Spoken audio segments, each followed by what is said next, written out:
Assalamualaikum warahmatullahi wabarakatuh. Waalaikumsalam warahmatullahi wabarakatuh. Baik, hari ini saya akan membahas penafsiran dengan mata kuliah tafsir Al-Ahkam dengan penafsiran Quran Surah Al-Imran ayat 161 dengan judul Balasan bagi pelaku hulul di hari kiamat. Jadi, pengertian dari hulul itu adalah menyembunyikan harta rampasan perang sebelum dibagikan.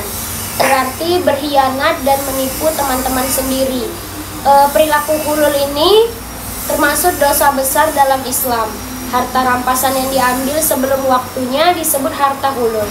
Lalu dalil dari Al-Qur'annya yaitu Quran Surah Al-Imran ayat 161 yang berbunyi artinya barang siapa berkhianat dalam urusan rampasan perang, maka di hari kiamat dia akan datang membawa apa yang dia khianati itu. Maknanya adalah barang curian itu akan dibawa sebagai beban dan aib di hari kiamat. Dengan adanya hadis Rasulullah Shallallahu Alaihi Wasallam yang dimana Rasulullah Shallallahu Alaihi Wasallam bersabda, "Aku akan menjumpai salah satu di antara kalian di hari kiamat. Dia datang dengan membawa unta atau kuda di atas pundaknya. Namun permintaan tolong itu ditolak oleh Rasulullah karena beliau sudah menyampaikan peringatan sejak di dunia. Lalu ada balasan di hari kiamat. Setiap pelaku hulul akan datang dengan beban curiannya di atas tubuhnya. Lalu dia mendapatkan siksaan khusus karena menipu dalam perkara jihad dan juga tidak dibela oleh Rasulullah SAW. Jadi pelajaran yang bisa kita ambil dari perilaku hulul ini adalah jujurlah dalam setiap urusan, terutama yang menyangkut amanah. Jangan mengambil hak orang lain meski itu kecil. Dan juga pengkhianatan dalam Islam sangat berat hukumnya, apalagi dalam konteks perjuangan jihad. Lalu latar belakang turunnya ayat ini adalah turun saat perang Uhud. Para sahabat takut Nabi tidak membagi harta rampasannya. Allah tegaskan bahwa Nabi tidak mungkin culas dan harta rampasan harus dibagi secara adil.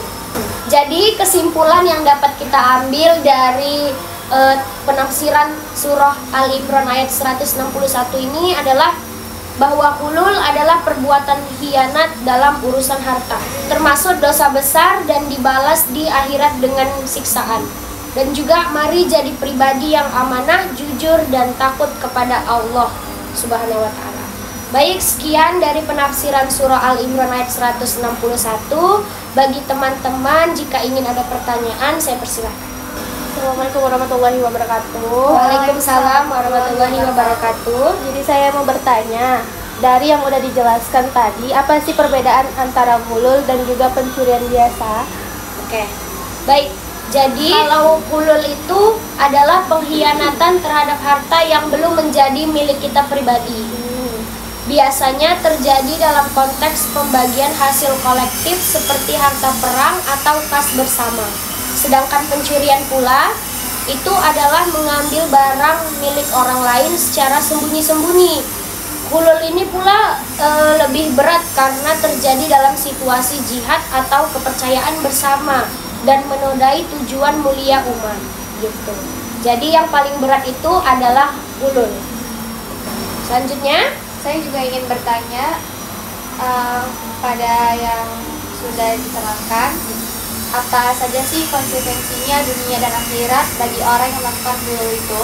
Oke, jadi kalau ditanya konsekuensi dunia dan akhirat, kalau di dunia pelaku hulul ini bisa kehilangan kepercayaannya, dikeluarkan dari komunitas dan merusak nama baik dia sendiri gitu. Sedangkan kalau di akhirat, ia akan mendapat siksaan khusus berupa membawa beban curiannya dan tidak mendapat syafaat dari Rasulullah SAW. Ini menunjukkan bahwa kejahatan terhadap amanah punya dampak yang jangka panjang. Baik, mungkin sekian dari saya mengenai penafsiran Quran Surah Al-Imran ayat 161. Jika ada kata-kata yang salah mohon dimaafkan. Wabillahi taufiq wal hidayah. Wassalamualaikum warahmatullahi wabarakatuh. Waalaikumsalam warahmatullahi wabarakatuh.